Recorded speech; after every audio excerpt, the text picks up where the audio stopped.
God damn it. And it just went, you know, usually I see the lag, but now it just went stop. Glad I didn't. Already chat is against me.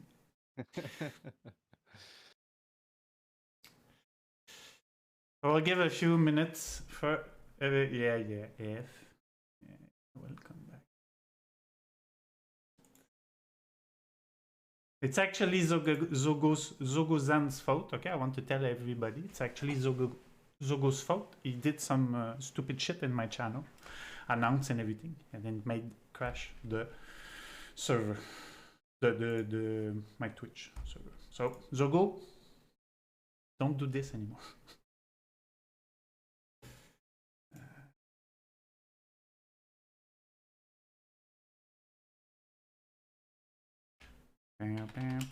I think we can. Yeah, I think we can. We can restart. Okay, let's restart anyway. Where were we? We were at. Oh, planning. Initial planning. Exactly. So the question was because you said, you know, you wanted to come back. You wanted to come back as the GM of a guild and everything. And my question was, did you have everything planned? Did you knew you were coming back? You knew it was gonna take a lot of your time, right? Because you said back then, in 4 years, your playtime was probably around 2 years. So did you have everything planned? The time you were gonna play, the being a GM, raiding, everything that Spire accomplished today? Well, I had certain principles in mind that I wanted for the guild, rather than specific plans for, you know, raiding or the phases or anything like that. I mean, if there's one thing I regret, it's that I didn't do. I wasn't aware of the amount of information, you know, surrounding the meta of raiding before I picked up Classic, and I really should have done more research. But at the beginning, I guess it was just this idea that I had that I wanted to be a GM rather than, you know, the reality of it then came later. So in the beginning, it was we just recruited by, if I ran a dungeon with people and they seemed to be, you know, decent people and they could play well, then we just asked them if they wanted to join. And from doing that, we managed to get sort of 20, 25, 30 people. This is over the course of, you know, the first few weeks. And yeah, I mean, the guild itself has always grown kind of organically.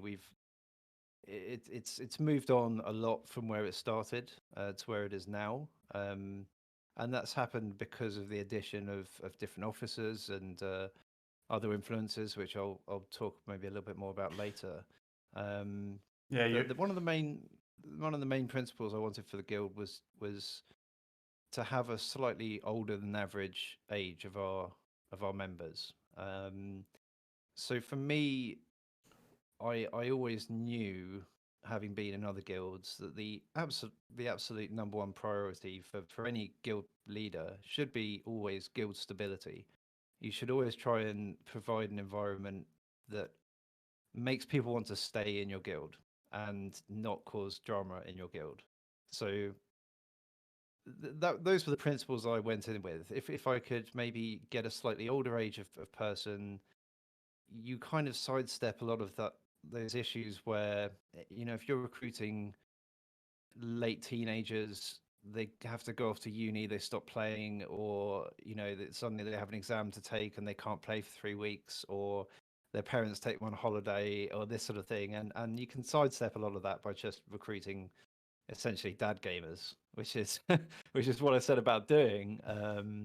And, you know, the transition from really casual dad-based gamer guild to what we are now happened over the last 18 months. So really gradually, there was kind of no initial plan from the beginning Although I knew that I wanted to try and complete the game and to the end of Nax Ramus, because that's something I'd never done the first time around.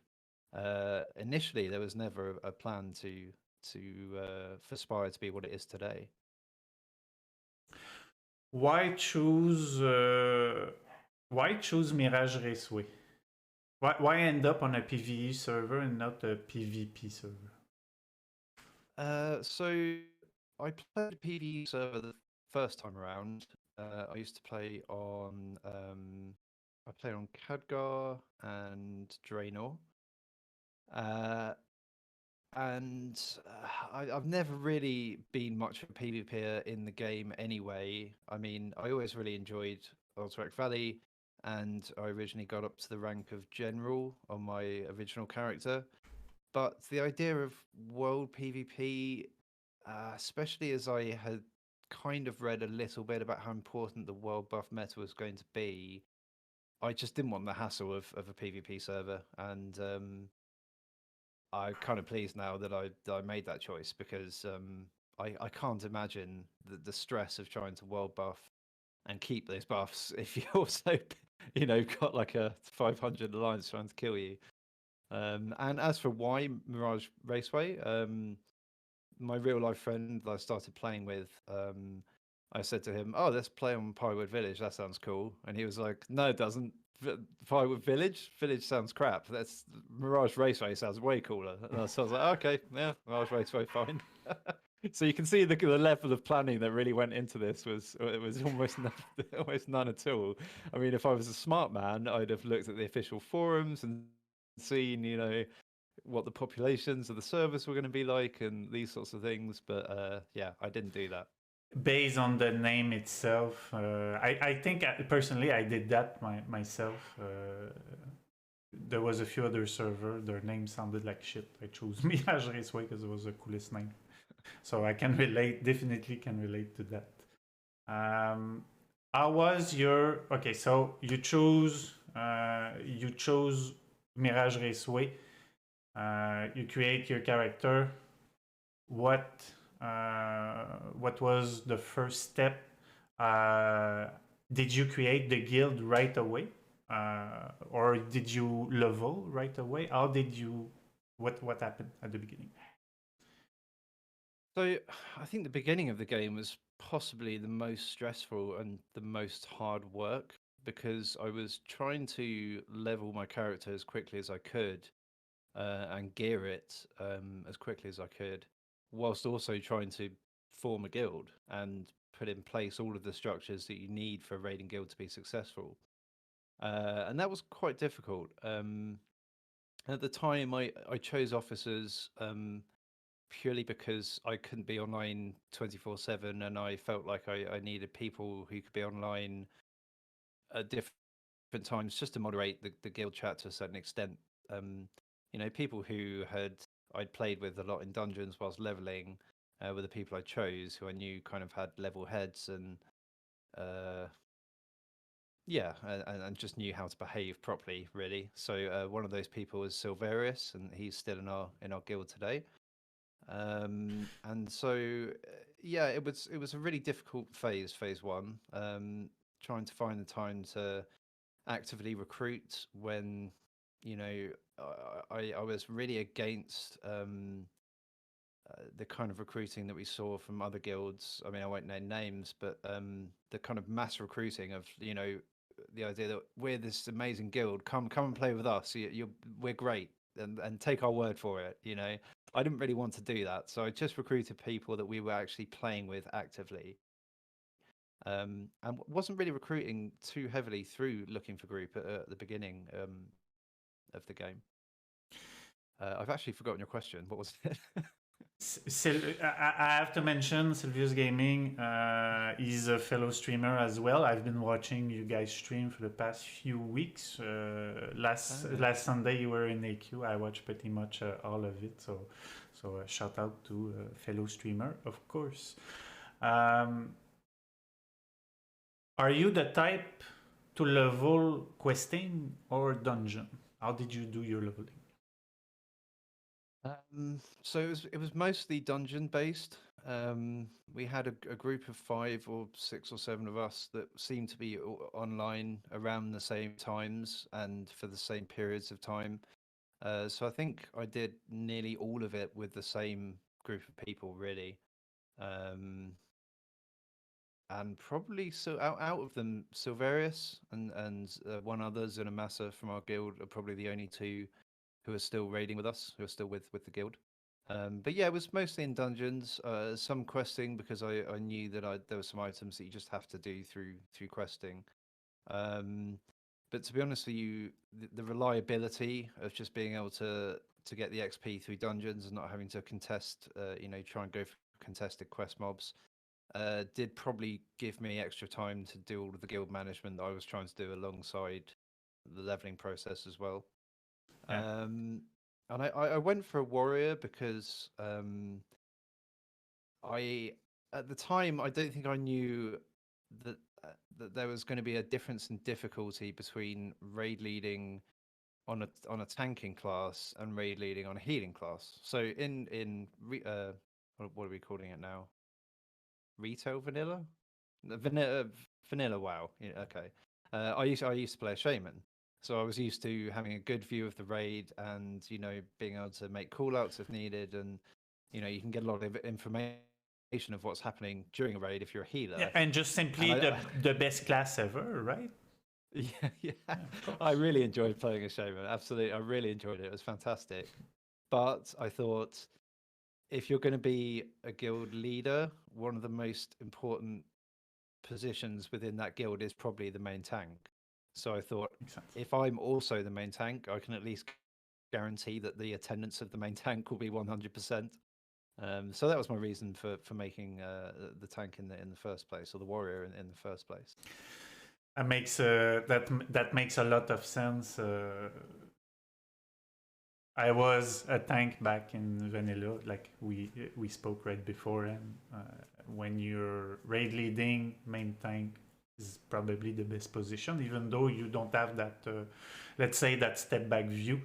You do understand the raid in another point of view, which is probably the most important one, the main tank. Mm-hmm. You created your guild quite early, if I recall right. I think it was in the first few days of Classic opening and you joining Mirage-Raceway. Yeah, so actually, I created the guild on, I think it was the second day. I just tried to level as hard as I could through Mulgore the first night, and then I got on the guild the second day.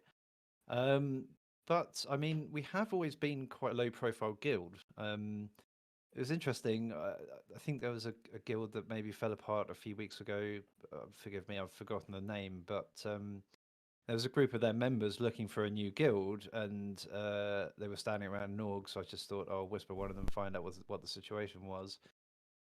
And they kind of didn't know who we were. And I said, have you just transferred new lead to the server? And then they said, no, we've been here the whole time. So yeah, I think we seem to have just become this kind of underdog status guild. And yeah, as I say, I didn't try and recruit very hard. We've never poached a single player to my knowledge.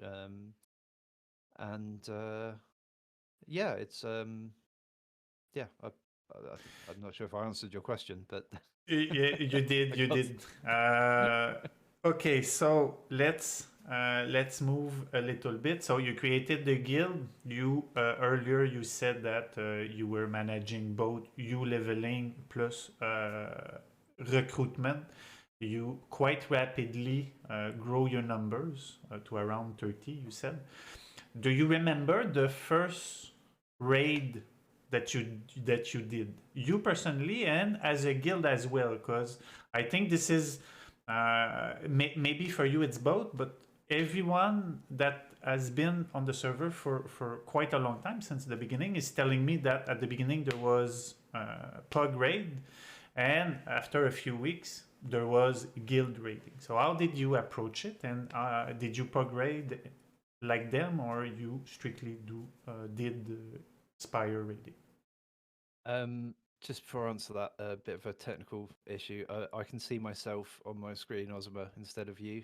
So I'm having to look over to my other screen to see you. I don't know if there's any I'll fix way you it. can fix that. Yeah, I'll fix it. Because now I'm looking at myself and getting self-conscious. I'll fix it. You can Okay. answer while I fix it. So the first raid. So yeah, we had about, I think, 25 to 30 members when we kind of became aware that other guilds had started to run Molten Core, and I'm not sure at the time that I was aware that people were pugging it particularly. I kind of assumed maybe that other guilds had just got to the point of having enough members to raid on their own. And so what we did was we tried to look for a guild that was roughly the same size as ours to approach them to do a split raid. And that turned out to be Scarab Lord wannabes. Okay. And so we did our first 2 resets of Molten Core with them. I think, but the problem was though that we'd had myself and Silverius, who was an officer at the time, had a conversation with the officers from Scarab Lords, and at that point, the number of raiders that we could both bring to the table was about equal. But kind of 4 or 5 days later, by the time we actually came to do the Molten Core raid, we'd recruited a bunch more people, and so the initial raid was maybe 25 of our raiders and 15 of theirs, and then in the next week there was maybe 7 of their raiders and 33 of ours. So it was kind of very quickly getting to the point where we were able to form our own raid, really, and I was much more comfortable with the idea of just us doing our own thing than having to rely on another guild as well. Nothing bad about Scarab Lord wannabes. It was early days in the game, and everyone was kind of getting used to the content again. And I remember we probably didn't clear Molten Core the first week. I think we maybe got up to Shaz or Sulfuron, sorry. And then it was the third week or the third reset of Molten Core that we did our own raid, which with only Spire members. And actually, just as a small aside story, it was during our second ever Molten Core reset that I got my first Thunder Fury binding. So that was back in when would that have been? Maybe October? Yeah, so I guess October 2019. And I never ever got the second half. So second ever time in MC you got your first binding? Got the first one and then never saw the second ever. And Spire actually had, I believe, a total of 5, or it might have even been 6 Geddon bindings, and we never saw a Gar binding. The only reason to this day that we have a Thunder Fury in our guild at all is because somebody joined who had the Gar binding and needed the Geddon binding. So someone in chat earlier was saying, ask him when is the next binding run. I do understand why he was asking that. So since the first week, so that must be like what, a year and a half ago or something. Never the guild had 2 binding. Oh, never. Shit. No, it's never happened. And what the worst thing was, it was actually a blessing and a curse. So once I'd hit 60, we got into Molten Core. I'd got all my pre-bis. Really, then I could focus on the guild, and at the same time, I thought what I'll do is I'll go and mine all 100 of my arcane crystals. So every single minute I was logged into WoW, I was down in the south part of Winterspring, where the elite mobs are, farming for arcane crystals. Now, when Blackwood Lair phase came along, I turned all of those 100 Arcanite bars into 10 Elementium bars. Of course, just writing off the worth of the Arcanite completely. And to this day, I still have those 10 Elementium bars sitting in my bank with absolutely, they're pretty much worthless. And I really can't describe to you how much time I wasted trying to get a Thunder Fury in this game, and it just never happened. But the upside of that was that it did give me more time just waiting for mining nodes to spawn to start to bring the guild together a bit more and to focus on our raiding and strategies and the officer team, things like that. Are you still today running after the second binding, Thunder Fury? No, so I pretty much gave up on that dream as soon as I got Death Sting. I kind of figured that with Age Caller gloves and Death Sting and a decent offhand dagger, that my threat was going to be good enough, and actually it was.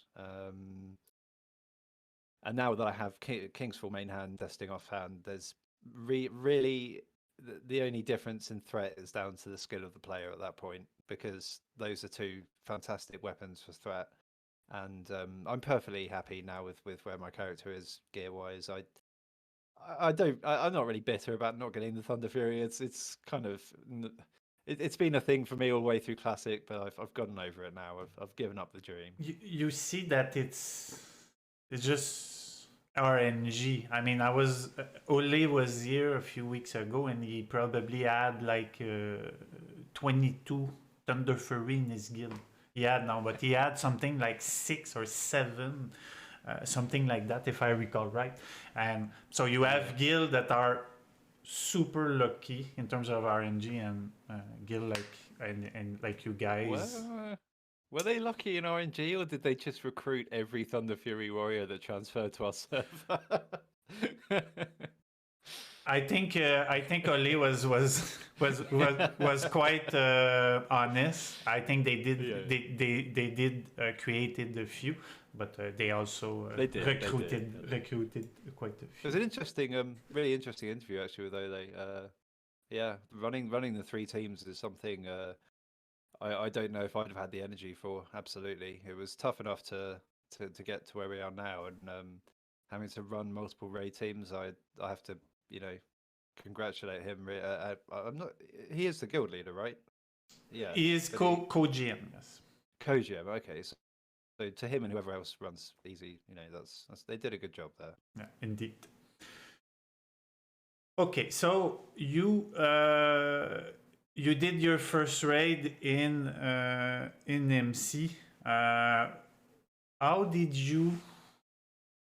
What did you guys plan after the first raid? Was it just let's keep on progressing, let's keep on clearing the thing, let's just get gear, or did you add any other plan, like speed running, like execution, so on? So our first raids were, I would say, very casual. I mean, there were people. We had already managed to recruit people that were willing and were putting in like a huge amount of effort. But our first runs were kind of a bit shaky, a bit ropey. I was just looking at our first logs earlier before this interview, and our first few MCs were like, it took us two days to clear it. I think for the first 3 weeks. It was a 2 days for us to clear it, and then on the 3rd week, I think we were down to 1 day. Okay. And no, we weren't really thinking about speed running. We were just kind of clearing the content and focusing on recruitment. And luckily enough, I think it was just through sheer luck, we had started to recruit some people who kind of knew what they were doing, more than me at least. So I started to get help from people that were in the guild, and promoting new people into officer positions really helped us to drive forward and refine our performance in Molten Core in the early days. And I think it took us a long time to kind of decide as a guild what we wanted to do with raiding. So Spire's or myself personally, I've never been somebody who has demanded that people turn up with world buffs and flasks. we did have we did have a rule about using certain amount of consumables, but really everything apart from that has kind of grown very naturally and organically by us just managing to recruit people who wanted to push progressively harder and harder. And the whole speedrunning side of the game wasn't something I was aware of before Classic because I hadn't really played on any of the private servers, and so I was really unaware of the meta that had developed. And I mean, really, we got into speedrunning because we thought we needed to as a tool of recruitment, and really it was nothing else in the early days than having your name up there on Warcraft logs in a certain position would attract people to your guild more than if you just had no logs at all. So I mean, yeah, really, we didn't set out to break any speed records or any execution things or anything like that, but naturally over time we saw that we were probably going to need to make that effort, and so we did.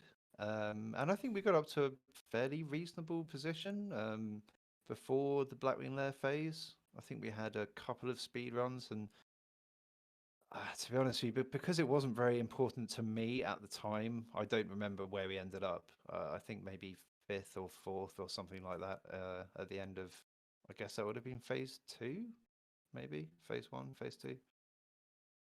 It's pretty good. So it just came naturally. That's if we can resume, it came naturally.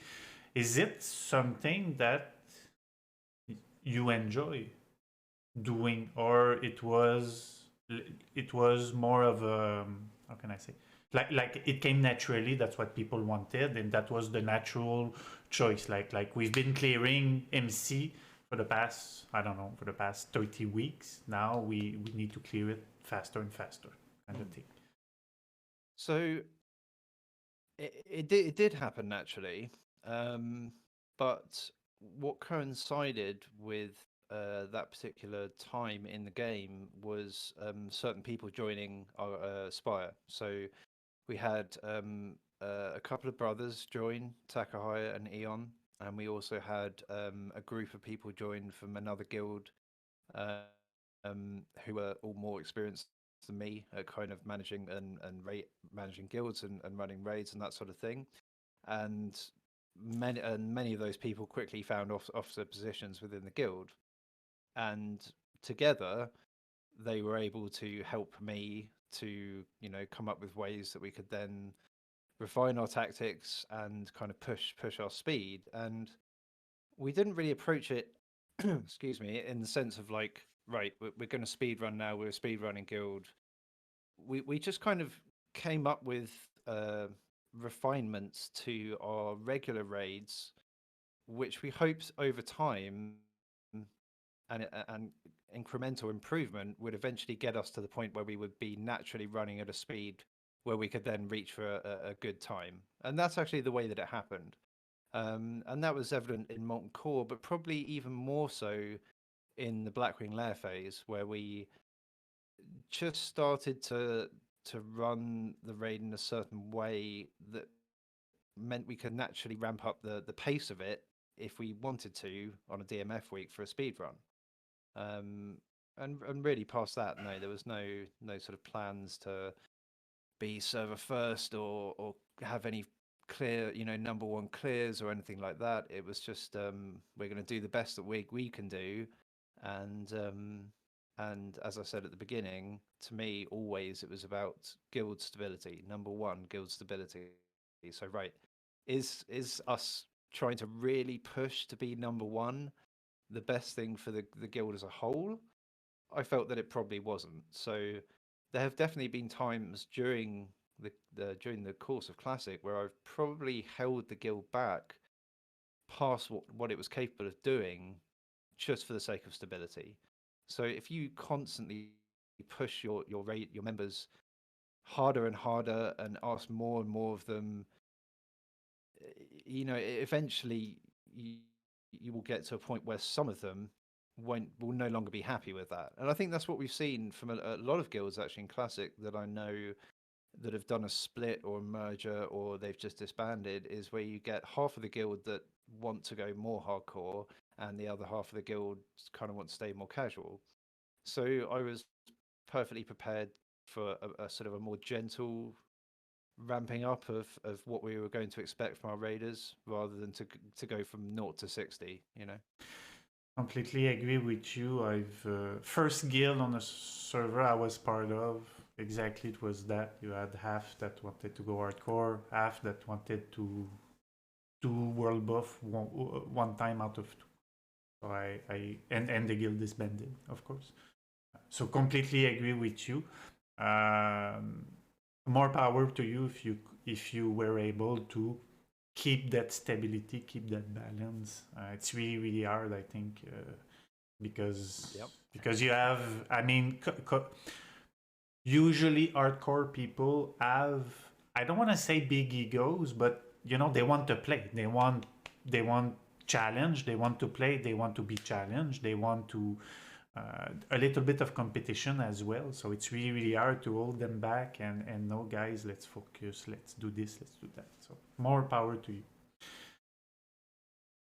Okay, how did you, let's go a little bit further. How did you approach BWL? You guys fared quite well, let's say, in MC. Like you said, you were number 4, number 5. What was your mentality at the beginning of BWL? So when we got the release date for BWL, we were talking about this in an officers meeting, and we decided that we wanted to be prepared. We wanted to. Our plan was to basically watch the top guilds, through Twitch streamers that were running BWL, look at what tactics they were using for the different bosses, and then try and emulate that when we had our raid. So we purposely didn't go for a midnight clear like some guilds did. We stuck to our normal raiding schedule, which put our first BWL raid on the Thursday. I think the content was released on the Tuesday night or the Wednesday morning. And so what we did was we got all the officers together. We sat there in a channel and we all watched the same stream. And we started talking about, what tactics were being used. And so that was supposed to be our planning meeting. What in reality happened was that I was having so much fun hanging out with my guildies and talking and drinking that I just got absolutely wasted and woke up the next morning having completely forgotten everything that we talked about. So that to the point that when we arrived at Firemore, it was like the tactic I thought we were going to use, my officers were like, "No, Cow, that's not what we're doing." So that's actually one of probably one of the funniest stories I have from Blackring Lair, is that we should have done much better than we did in those first few raids, and it's almost entirely down to me just dropping the ball and getting too drunk during what was supposed to be a really serious officers planning meeting. So yeah, we struggled on Firemore, like I think a lot of guilds did, and then we stopped there on the first night, went back in on the Sunday, and I think we got the full clear then. So directly first week full clear, first day up to Firemore. You know, I will have to go back and check the logs. I have them off to the side here. I was looking at this earlier. So I think, the first night it was up to Firemore, lots of wipes, and then we went back in and did 2 wipes on the Farian. I'm guessing we timed out of our raid, and then looks to be February the 20th. Maybe we didn't even kill Nefarian during the first week. I'm not sure. I actually can't remember. I'm not sure. So it could just be that the logs are almost a little bit more than a year ago, right? Oh no, we did. Sorry, I found them now. We did kill Nefarian on the first reset. Yeah, so we had him left over only, and it looks like we fully buffed and killed him, and then went to Molten Core. So yeah, we just about scraped it during the first week. But what that really did teach me was that for the next phase, we needed a lot more preparation because by that point, there were people in the guild who I could see were seriously good players and wanted to play seriously, and I didn't want to let them down. So, along with kind of, I'm not sure if every guild leader feels this. I'm sure they do to some extent, but maybe not as strongly as I do. But for every person that's in Spire, I feel a duty of care towards them. Like they are in some way, their happiness and their enjoyment of the game is my responsibility. So when I dropped the ball in Blackwing Lair like that, and we had a satisfactory first clear, I felt that was on me. Like there was no one really else that I could blame, and I really didn't want that to ever happen again because I'm responsible for making sure that 39 other people enjoy their evening. Otherwise, what are they doing here? You know. So it was a learning experience, and I'm pleased that I learned the lesson, but it kind of showed my personal inexperience in raid leading and leading a guild, I guess. More planning or less alcohol? It depends where you. Well, so I never drink during raids, so that's That you never you never drink during raid. Okay, so if let's say we have Nax, we got Saf and KT. No, there's no way I'm drinking during those those bosses. But if we then move on to AQ40, then yeah, I might have a beer. Right. But in general, no, I can't. I just can't. There's too much going on, and I think, like I say, I feel too responsible. And if I made mistakes just because I was like, I'd just come back from the pub before the raid, seeing friends, which is luckily hasn't happened because of Corona, and not luckily, obviously. Then I'd feel really bad for everyone else because I'd be underperforming, and then the whole raid would just be worse because of it. So somebody's saying that there might have been a binding run, a drunken binding run that you might not remember still. yeah. I mean, there have been some raids where we all. I think we did one Molten Core run where we did like a drinking game Molten Core run, and maybe that was the one I don't remember. But I mean, this was going on unknown to me. Like, so one of the things that came out of me not really playing computer games at all after I stopped playing WoW the first time. So when I quit playing vanilla, I really quit on computer games cold turkey, like altogether. I didn't even own a console or a gaming PC for many years, and so things like Discord, Twitch were unknown to me, and so I didn't know that there were people in the Discord raiding channel raiding with us who were also in another Discord channel having chats with themselves.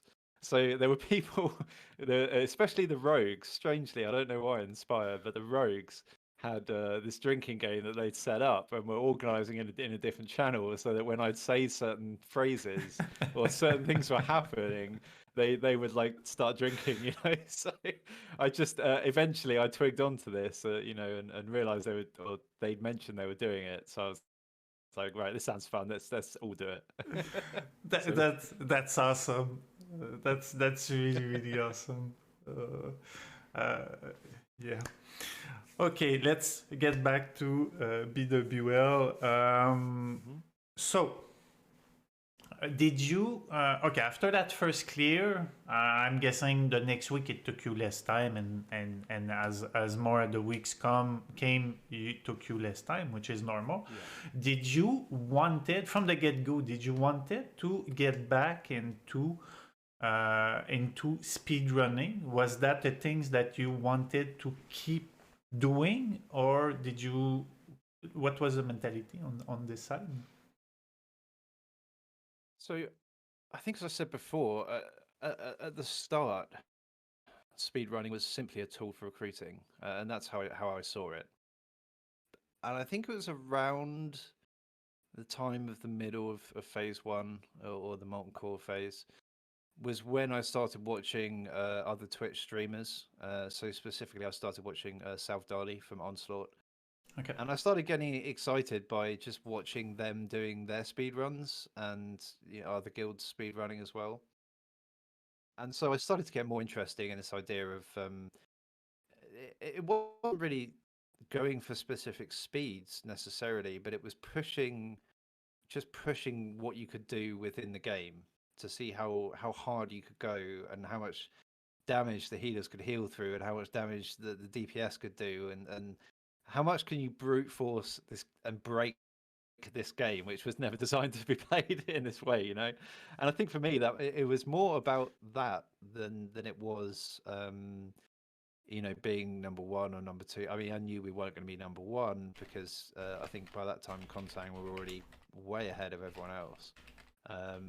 But we were kind of happy to be third or middle of the pack, but above the bottom was kind of where we were aiming for at the time.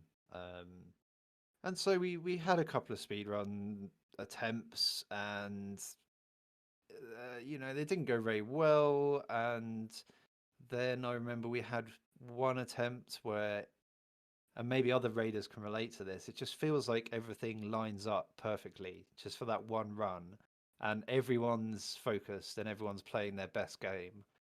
And I remember we did get a pretty respectable Blackwing Lair time back in phase 3, and I wonder if I can find out what that was. Sorry for the no problem break here. So out trash skips. So this would be in phase 3 and 4. Yeah. So let me have a look. So it looks like here, phase 3 and 4, we ended up with a time of 45 minutes.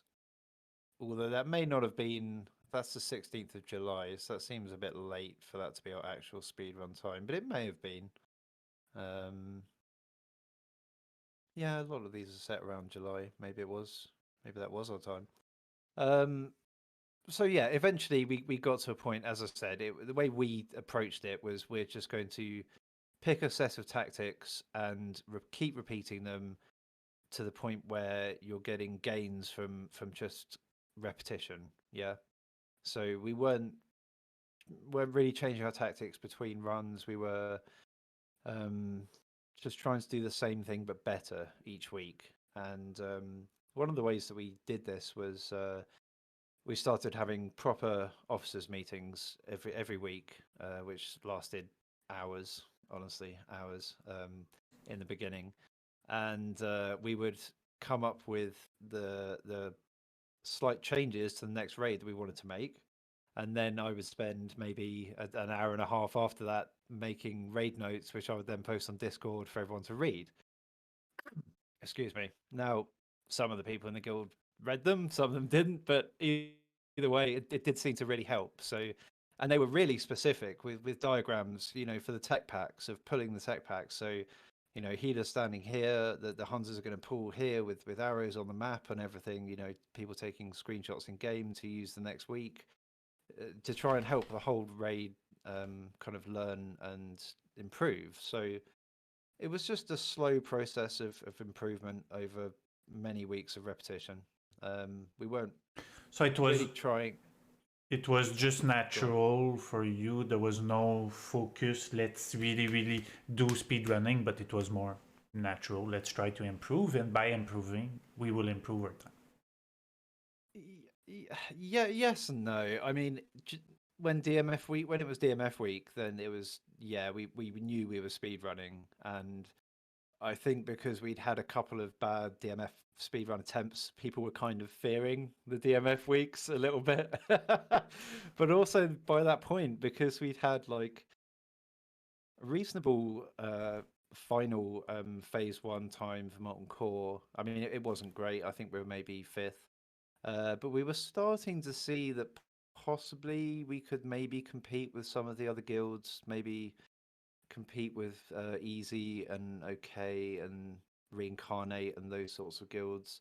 So it was becoming. I mean, we weren't speedrunning on non-DMF weeks, basically.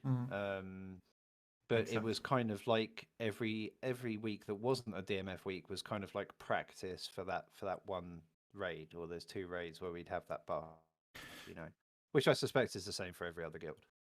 Yeah, I think so.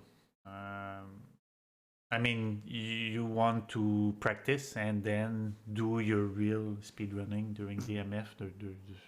This is the way. Quick. Well, I mean, yeah. Well, I was going to say, I mean, I think if you're being real hardcore about it, you go on a private server or a PTR and you really test everything, and so you can speed run every week. But there's no way that our guild was going to get involved with that, and we're not that sort of guild. So I think that 10% damage though on DMF, you cannot reproduce that during non-DMF week, right? I mean, it is too valuable, it is too big to be able to beat a DMF week outside of DMF week.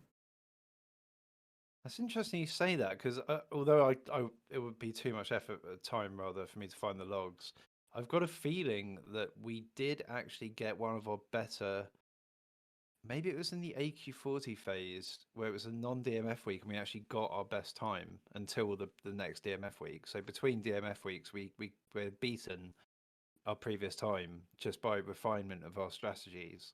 So the 10% damage buff is, of course, invaluable, but that's not to say that you need DMF to force you past the sticking point, whether that's being able to kill a boss or a particular time.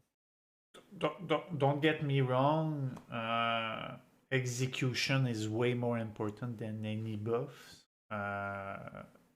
Yes, but in terms of speedrun, I think that 10% is way too valuable to. Absolutely, yeah, absolutely. That's what I think. You said one thing. How many did the RNG turned around in BWL? Did you get DFTs, Rejuve Gem, and so on?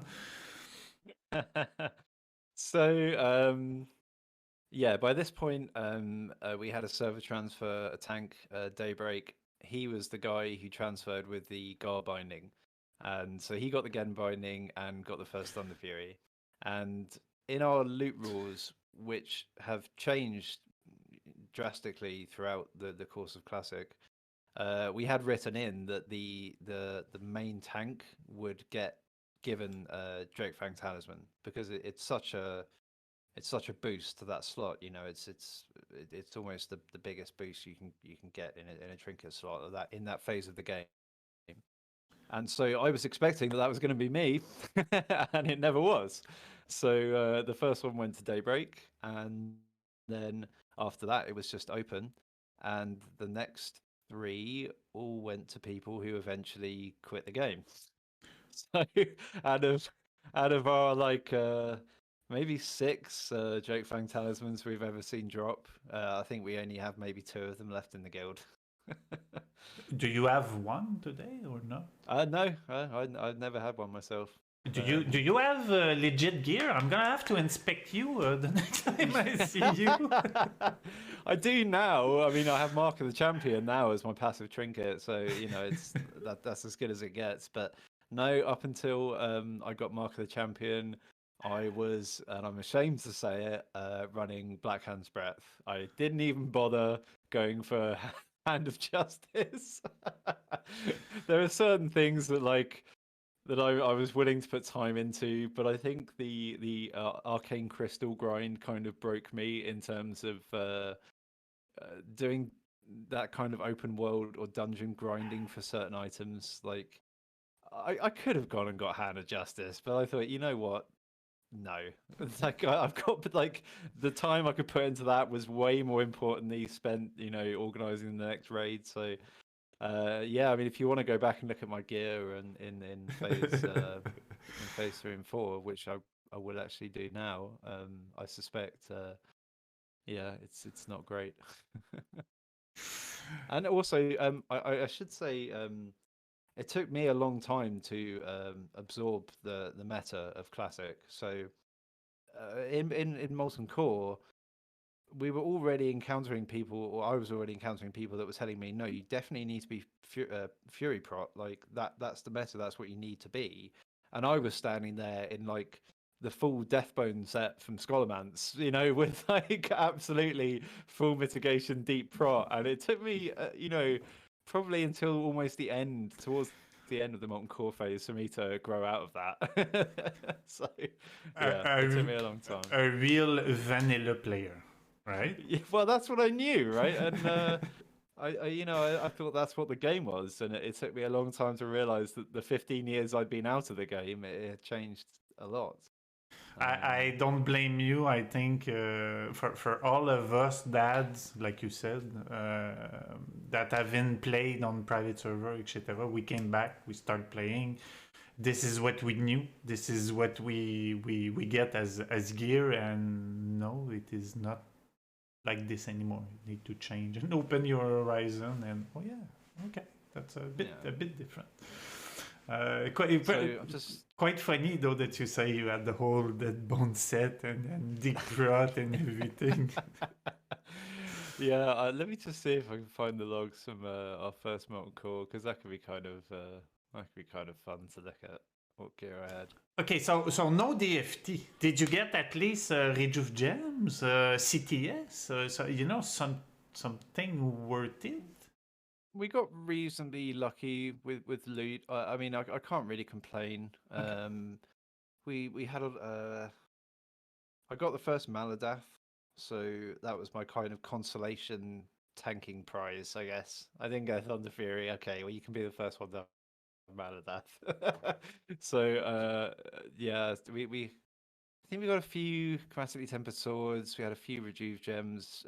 We got quite a decent run Cruel Sharuks at the beginning of Blackwing Lair, although we didn't see many towards the end. I think, to be honest with you, like Blackwing Lair was a pretty you know, dark loot hole for us. Like we weren't seeing a lot of real useful gear out of there, at least for the melee.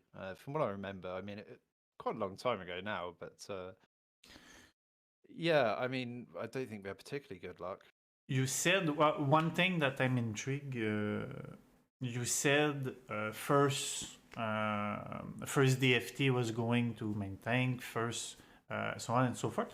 What loot system are you guys using in Spire? So I've just sent you a link to my logs, the gear I was wearing in the first raid there. So the loot system, again, always came from a standpoint of guild stability. And what I'd been used to using in the past was a DKP system. And in the guild I was in for the longest in vanilla, it was a zero-sum DKP system with a fixed value on a fixed price on items. So essentially, you have 40 people in a raid, an item drops, it's worth 100 DKP, 10 people bid, the person with the highest DKP wins it, and then that 100 DKP cost of the item gets divided by 40, and then everyone in the raid gets that amount of DKP. So this has positive parts and drawbacks. The positive things are it stops any sort of DKP inflation, which means that if a new player comes into your guild, they won't be waiting months and months for gear, because in a zero-sum system, the number of people in negative DKP is the same as the number of people in positive DKP. So, and if you join the guild, you come in at 0. So you're exactly halfway between the bottom and the top. So that was one of the major, you know, positive points about the system. One of the drawbacks is, of course, that as you start to get towards the end of a phase and people don't need as much of the loot, they don't feel like they're earning as much DKP, because in order for you to get DKP from a raid, DKP has to be spent by one of the raiders. So you could do a whole Molten Core, and if nothing good drops, then you don't get any DKP for it, you know. So that's one of the drawbacks. And initially we had things like I think it was something like the first 3 DFT goes to warriors, and then the next 2 to rogues, and then it's open. That was to kind of stop hunters from getting the DFT. You know what I mean? So these were hard rules for certain items. Yeah, there were, initially at the start of Spire, we did have specific rules for certain drops. So, of course, any axes went to Orc Warriors first before Trolls. But it was kind of done sensibly, or we tried to do it sensibly, so that it was just done in a fair way that wouldn't piss off too many people. Basically, it is how we try to do it.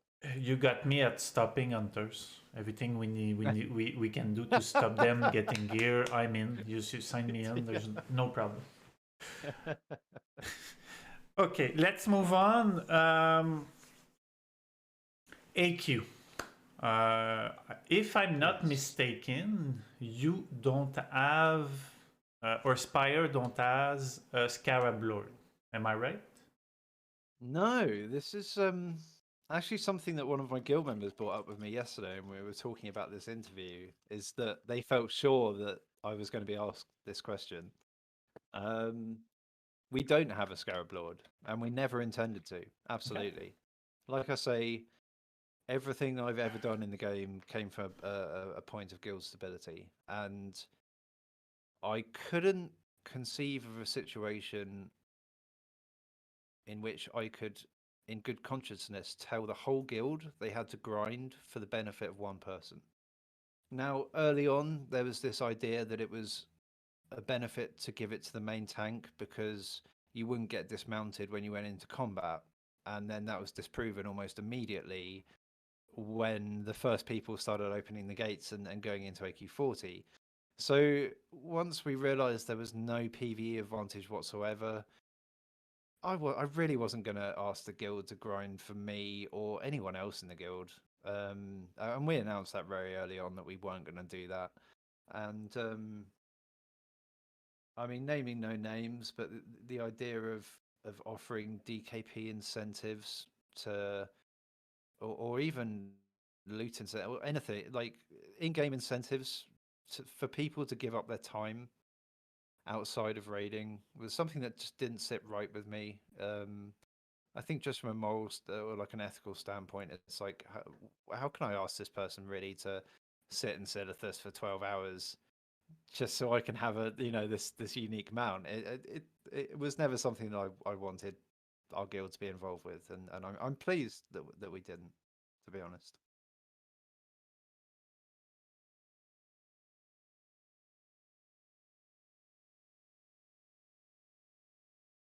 I've just realised that you've got the mount, so maybe I shouldn't have said all of that stuff.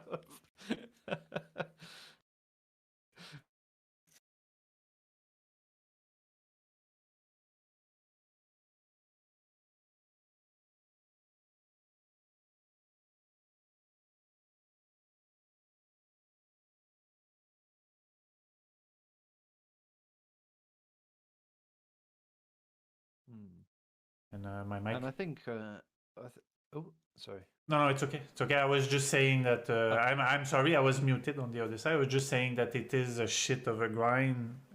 It is when you're a GM and you ask so much. I totally agree with what you say.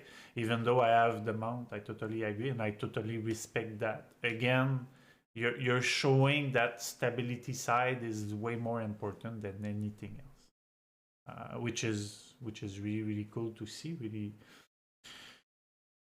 Really good. So, yeah, go on. No, go.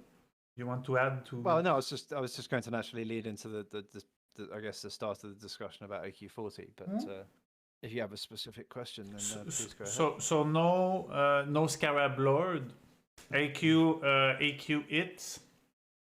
How was your first raid in AQ? First, did you went at midnight, or yet again you decided not to go and just wait for your normal raid day? We, I think, did reschedule our raid day to the Wednesday for that, maybe for that one time only. We may have done it for Blackwing Lair as well, well. So our raid schedule was always Thursday, Sunday, Tuesday, and I think for the release of the new phases, we may have moved our Thursday to the Wednesday, just so that we could try and get in there a bit earlier and just maybe try and be competitive in some way, because we had done more preparation for AQ40 than we had for Blackwing Lair, and by that point we were becoming a more serious guild. So we had a really good officer team in place. Our raiders kind of knew what was expected of them, and yeah, we had a section on Discord which kind of detailed what everyone needed to do to get ready for AQ40. Go and get your cold rage daggers. You need to farm this nature as this gear. We need to have this much elemental earth, which was provided by the guild bank. And so yeah, we thought we had a pretty good shot at AQ40, and we knew it was going to be a step up in difficulty, because I think most people would say that Molten Core and Blackwing Lair were nowhere near as difficult as we would have liked them to have been. I think. Sure, it's fun to get good loot for not very much difficulty, but we all hoped that AQ40 would be different, at least. Was it you're saying something that strike me in retrospective? Was AQ okay, let's keep it. Okay, so how was the first raid? You said you prepared as much as you can. How was the first raid? Did you complete everything on your first night? Did it take you more than the first night? What was the focus as well? Meaning that we learned in the past few weeks with other GMs that the focus was to kill KT as fast as KT was to kill Khatoon as fast as possible for the progress part, and then come back, kill it after, or come back for, like, let's say Bug Trio, Viscidus, Uro, and so on. So how did you approach this part, and how did you fare on your first night? So yes, we did skip the Bug Trio, and on our first night we got up to the Twin Emperors. We did a lot of wiping on Twin Emperors, and I think we actually just ran out of raid time. Okay. Our raids always finished at 11:30 server time, and although if we felt we were really close to a boss kill during progression, we may have done a ready check to see if people were willing to push a little bit more. But in general, because of our slightly older player base, if people say that they're going to stop raiding at a certain time, it's because they have to. Like, they have to get up for work, they have kids, they have a wife, whatever, You guys are raiding. So yeah. You guys are raiding twice a week, and if I'm not mistaken, a third day during progression. Yeah, so that was it. So when a new phase of content comes out, the Tuesday raid then becomes part of our raiding rotation. Okay. And we did have to use that, during Molten Core, during Blackwing Lair, during AQ. And then obviously when AQ came out, we just had more content that we needed to clear because we were still clearing Molten Core. So for a while we were using all 3 raid days. Yeah. For binding, I guess. I think it was also that and Ragnaros loot. There's still. Yeah. I mean, the Onslaught Girdle is really irreplaceable. You don't need to replace it for the rest of the game. I'm just busting your balls. I'm sorry. I see. Okay, no, it's fine. It's fine.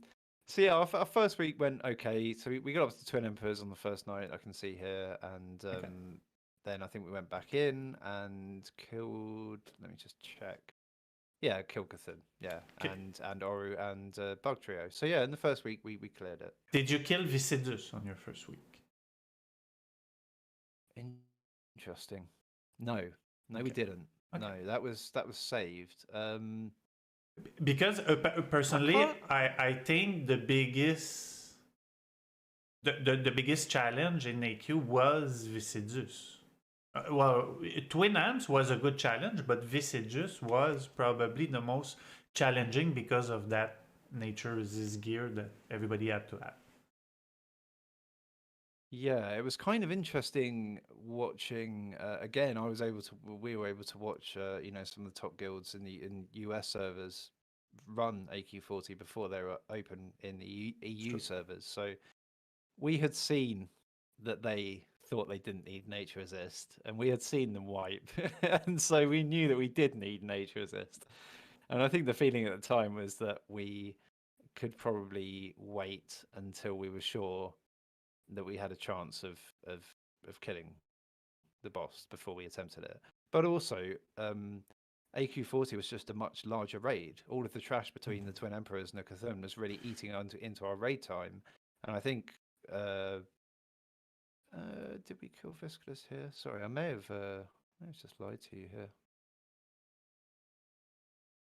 Yeah, it looks like we had an attempt at Viscus in our first week, but it wasn't a kill. But eventually we got there. I think you are right. The trash leading to Twin Amps.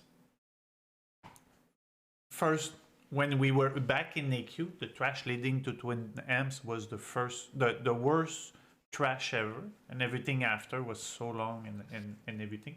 How did you wipe on the trash leading to Twin Amps? I honestly can't remember. I'm sorry, I can't. I possibly. I mean, I suspect we might have. Who knows? Those early runs were kind of they're really good in some ways. Like we felt really prepared, and I think we did really well on some bosses. And then there were other bosses, specifically Oru, where it took us a long time to really hammer out a good strategy for that boss. And in the end, it wasn't. I don't think we used the strategy that most people use. We ended up splitting the raid between the healers and the caster DPS, and so we deliberately turned Oru towards the caster DPS, so they could get their threat wipe. And so we had like a lot of moving of the boss, and it had to be quite precise positioning, and so it took us a long time to work that out.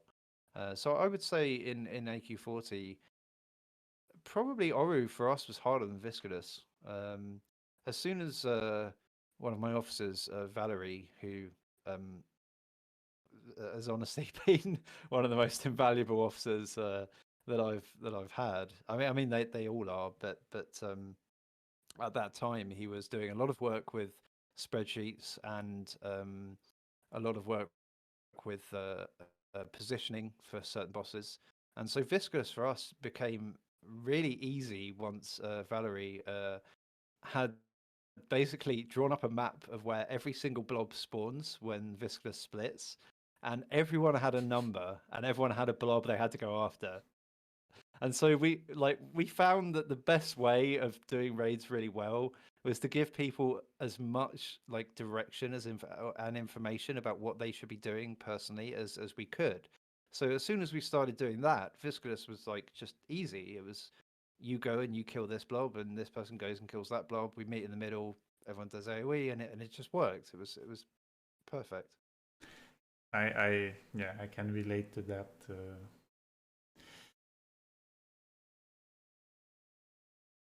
Okay, so we one question I want to ask though: did you practice Ketun, the positioning on Ketun before getting to Ketun, or did you had assigned position on a spreadsheet and so on?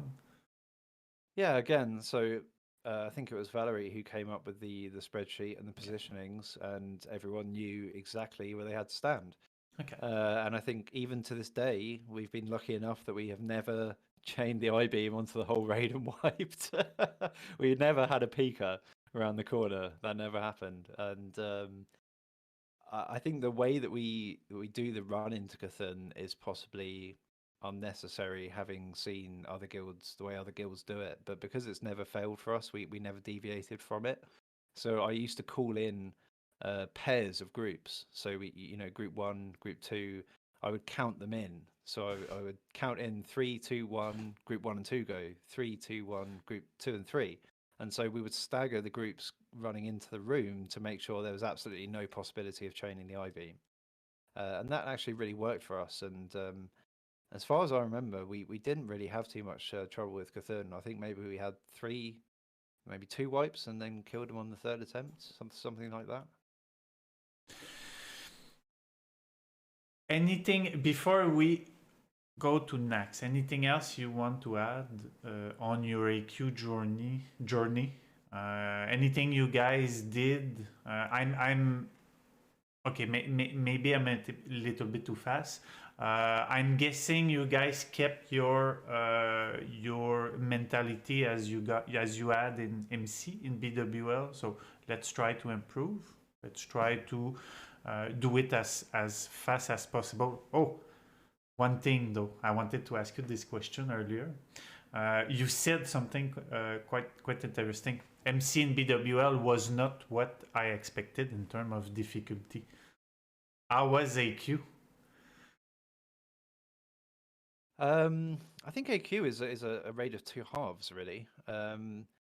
Once you get past Huhuran, it's difficult, but everything up to Huhuran, if you exclude Viscidus from that, is what was easy, to be honest, and was maybe a little bit disappointingly easy.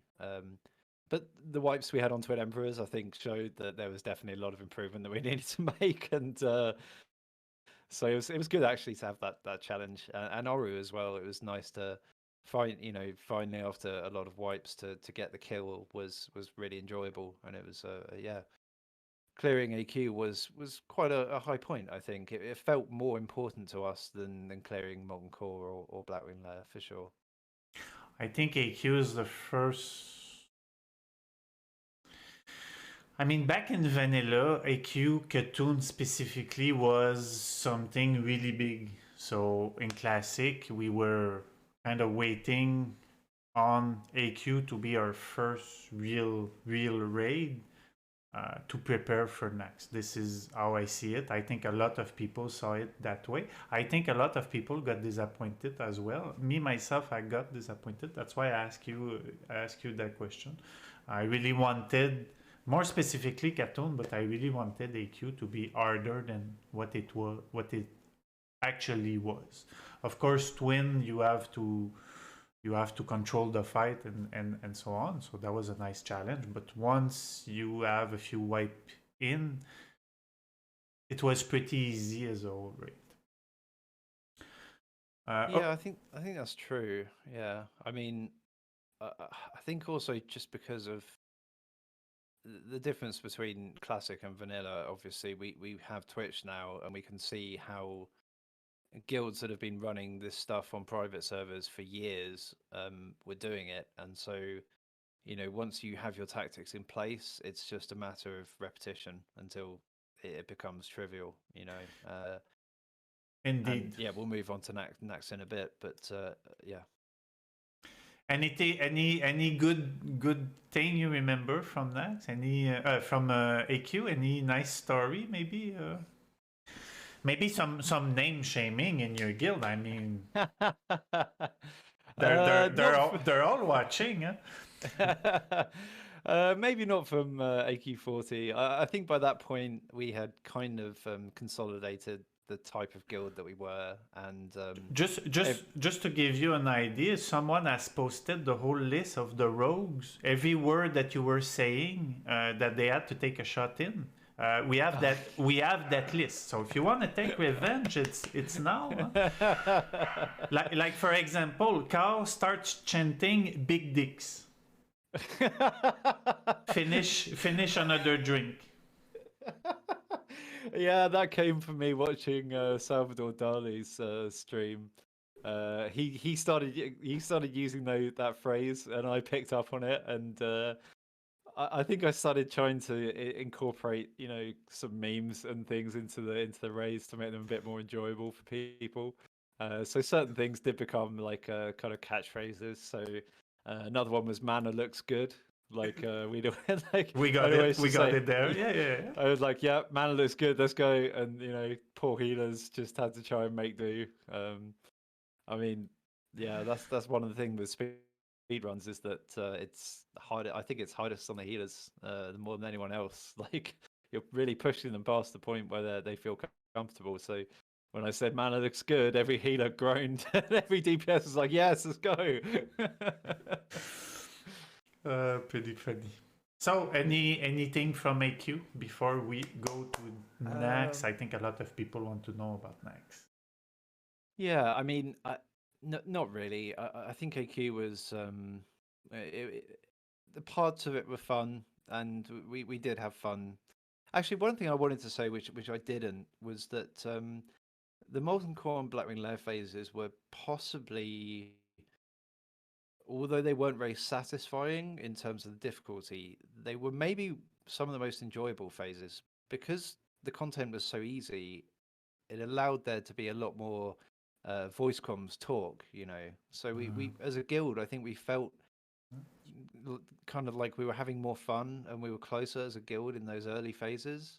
Maybe not closer as a guild, but more people got the opportunity to talk. You know, when you're raid leading an AQ40 and you're trying to push, you know, the pace, there's not really the same opportunity for people to chip in with jokes and you know, funny comments and stuff. And that was something that I missed, and it got worse in Nax. I mean, now in Nax, it's really people just have to listen to my voice for 3 hours, which is one of the reasons why I bought this Yeti microphone, which I know you have as well. I kind of figured that the cost of, you know, I think I bought it off eBay for like £170, but it was like a small price to pay for good sound quality for the people listening to my voice, you know, for that long. So I mean, AQ, there weren't any particular high points, I wouldn't say. I mean, it was nice when certain people got certain loot for the first time, and you know, people, you know, gearing up. It seemed like there was a real jump in power of the gearing, so that when we were going back and doing Blackwing Lair during the AQ40 phase, it felt really easy, like super fun as well, because you were just able to pump really hard, like much harder than you were before. Indeed. Yeah. Okay, perfect. Now let's talk about the main event next. I want to know, what was the preparation before going into Nax? What did you guys do? What did you guys, as a guild, what did you do? What did you provide as a guild? Frost resist gear, I'm guessing. Everything that consume and so on and so forth.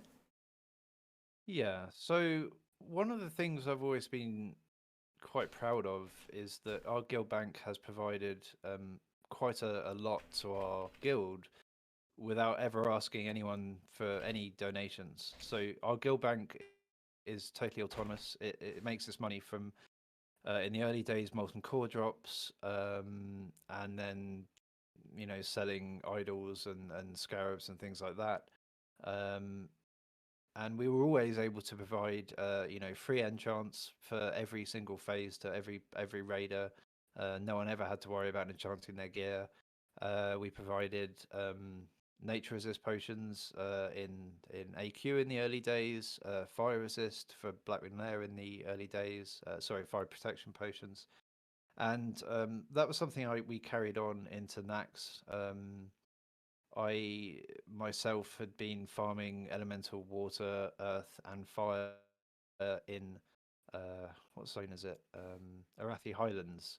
So I was doing that kind of on my own, and then mailing it to the guild bank for months. Really, any time I had some free time, I was in Arathi doing the circle of the I forget what they're called, the stone circles. So by the time we arrived at the various phases, we always had enough of the various materials we needed, because we were able to sell BOEs from Molten Core, and also from, you know, my personal contributions to the guild bank, we always ended up with enough protection potions, really. And so our preparation going into Nax was again similar to AQ40, in that this time we had very specific spreadsheets to help people, you know, to tell them where they could go and get their resist gear and what value of resist gear they were expected to have. and people were really, really good with actually grinding that stuff out. I mean, I felt that going into Nax, we were more prepared than any other phase. We had split up the wings between certain officers, so that they would come up with the tactics for that wing by themselves, and then we'd meet in an officers' meeting and discuss the tactics and refine them. And yeah, I mean, we felt good going into Nax, and first time we zoned in, I gave a really good speech, and then I think we wiped on the first abomination pack. We were fully buffed, man. Fully well buffed, fully consumed. We went in there, and I forget exactly what went wrong, but it was an absolute shit show. But what it did mean was that we didn't have buffs for our first raid because we lost them all within the first 10 minutes. So it was kind of a blessing in disguise because it meant that we got to learn, you know, the abomination wing, and then I think we did the plague, maybe spider wing next, and we actually did all those bosses for the first time without world buffs. Wait, you did actually kill Patchwork, no world buff on your first night? Absolutely. Our first time killing Patchwork, everyone had wiped. We managed to kill him. It was yeah, something we were pretty proud of as a guild was that we never rebuffed for Nax. We never left Nax for a rebuff. If we hit a wipe, we just carried on. That was always our philosophy, that we're just gonna, you know, world buffs are great. That, you know, they increase the power of your raid by a massive amount, but you don't need them to clear the content. We were confident that, you know, we could push through without the world buff. So that's what we did. My hats off to you. My hats off to Spire. I was in a guild that didn't really believe in that, and we had to rebuff in the middle, so that was quite awkward. But so you guys are probably the first guild to kill Patchwork with no world buff. I mean, it was quite. I can say it's a feat. I mean, back then, I think it's a feat. I'm pretty impressed. Well, I'm just going to check it because I'm sure somebody else on watching the stream will do, but I feel certain that was the case. Just going to try and check if it's possible. I'm not sure if you can check no world boss passes anymore. Maybe you can't. But yeah, I mean, we did do a lot of Naxxramas unbuffed because although we had, you know, good tactics set out and we were prepared, things just go wrong. I mean, who did, because you said earlier that every wings was given to an officer. So did you have a talk with the officer that from that abomination wing to wipe on the first? I mean, I don't. It wasn't really an issue with the tactics. It was, you know, the other officers have come up with the boss tactics, and I think the trash tactics were mostly left to myself. I think it was just that awkward pull where we chose to pull the first 4 abominations through the doorway into the starting area, and I think possibly one of them got loose. You know, maybe a FAP hadn't been used or something. It may have even been in the next room, but it was an early wipe, and it didn't feel good. But I mean, my philosophy with regards to people making mistakes or to wipes or anything like that, or just in general, was always to try and help people improve rather than telling them off. So, for example, I've only ever failed 1 trial in the whole history of Spire. My philosophy was always, if it looks like they have a brain, we can help them do the rest. And I'd always rather, so sorry, as an aside to this, during the early days of our recruitment, there was 1 criteria you had to fulfill, and 1 only, and I would ask every person this same 1 question. So we chat for a bit, and I think, yeah, maybe they want to join the guild, okay. And I used to ask them the final question: are you a nice person? Yes or no? And if you answer correctly, you get to join the guild. And that's turned out to be a pretty good philosophy, because if you have people that are just nice and want to just play the game and get along and do the best they can, you can actually teach them to play the rest of the way. What's important is that you get nice people in your guild, and that's how you get stability. It's just focusing on the individual, rather than going after their, looking at passes and, trying to grab people from other guilds that are doing really well. You can actually create those same people by just helping them yourself, So in terms of telling off the person that was responsible for the Abomination Wing, I think it was unnecessary. It wasn't their fault. Yeah. A lot of how can I say? A lot of people forget that it's a game, and you need to have fun first and foremost. So it's cool to see that everybody that promote just having fun in this game, that's what we need to do. It's a game, for fuck's sake, it's a game. Even though we raid, we take it seriously. At the end of the day, it's a game. We're there to have fun. I'm playing it to have fun, and I think everybody's playing it to have fun. So if you can provide that as in your guild, within your raid, more power to you. Do you remember the first boss you guys struggled in Nax? I mean, to be honest with you, I think we probably wiped on every boss the first time we tried them. Maybe not Fairlina. I think the boss we had the most trouble on was probably an Uppercan, and that's because I'm a shit tank, and I couldn't get the Locust Swarm down, even with a Swiftness potion. We wiped like, oh god, so embarrassing. Like, I'm the main tank, I'm the raid leader, I'm the guild leader, everyone's looking to me, and I just cannot get this fucking boss down. Like, Chat was actually faster than you. They said run, cow, run.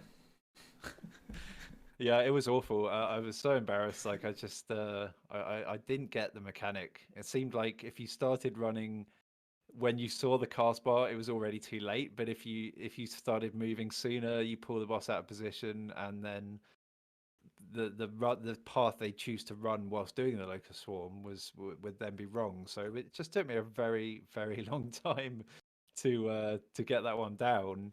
And then for some reason, which I won't go into, I had to miss a raid, one of the only raids that I've missed. And Daybreak stepped in and just did it first time perfectly, just like that. So you can imagine the kind of response I got when I came back. It was pretty funny. They let you came back? Did they let you think? Yeah, well, I mean, it's pretty difficult to exclude the guild leader from the raid. That's one of the very lucky things for me. Did they let you tank it the next week, or they said, take your seat back, we will let Daybreak tank it? So I kind of wanted to prove that I could do it. So I did force the issue, and yes, we had more wipes in following weeks. And actually, I managed to kite him successfully, I think twice, before we switched to the strategy of just killing him before the Locust Swarm. I mean, it was atrocious, man. My learning curve in Classic has been really shallow, I'd say. For most people, they learn really quickly. For me, it took a hell of a long time for me to get to where I am now. It's pretty funny. I props to you. It's pretty funny. I'm like that. I do stupid things as well, and I just laughed at it. So it's pretty cool to see that you have a little bit the same mentality. One thing that strike me is when I ask the question, what is the first boss that you guys struggle? You had a hard time, and actually you didn't answer. So you didn't say Loteb, or you didn't say Four Horsemen. I'm actually I'm not shocked, but I'm actually like, you guys didn't really hit a wall on one of those two boss. So we decided to approach the wings specifically Four Horsemen and Lotheb we left those until last. So we had basically become pretty comfortable with the other bosses, and it was just really those two left to kill. So we went for Lotheb first, and actually, I think that went pretty well. We didn't really struggle because the guild bank had provided everyone with enough shadow protection potions. I spent a lot of people had spent a lot of time farming Grave Moss and Fade Leaf, and I used a lot of the assets of the guild bank to buy those from the auction house. So, in terms of covering that part of the boss fight, we were completely prepared, and we had a tank who had not. I don't. It wasn't planned, but we had a tank that was willing to take the tier 3 before the other tanks. That was Kalmir, our tank, and so he was the one designated to tank Lotheb because he had the best mitigation gear. Okay. So I was always very much threat geared. Daybreak was kind of in the middle of the two, and Kalmir's job on Lotheb was basically to be the mitigation tank.